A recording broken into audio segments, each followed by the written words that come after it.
இயேசு கிறிஸ்துவும் நானும். இன்றைய வேத வசனம் மத்தேயு 8:8.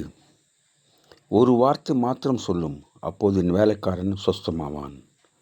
அன்பான சகோதர சகோதரிகளே, இந்த ஸ்டேட்மெண்ட்டை 100க்கு அதிபதி ஆண்டவர்கிட்ட சொல்கின்றார்.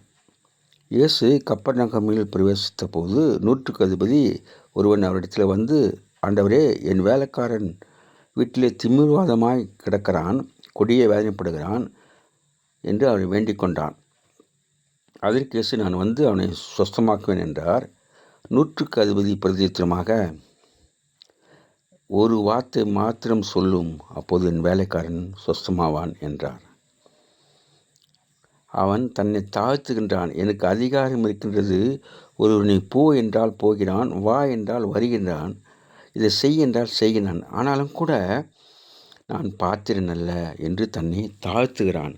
ஆண்டவரை விசுவாசிக்கிறான். ஒரு வார்த்தை மாத்திரம் சொல்லும் என்று சொல்லுகிறார். அப்போது என் வேலைக்காரன் சொஸ்தமாவான் என்று சொல்கின்றார். ஆண்டவர் அவனுடைய விசுவாசத்தை பார்த்து ஆச்சரியப்பட்டார். உன் விசுவாசம் எப்படி? Have a blessed day. God bless you. Give your heart to God and to man. Live in God's word. Live on your knees. Thanks for watching. Like, share, subscribe.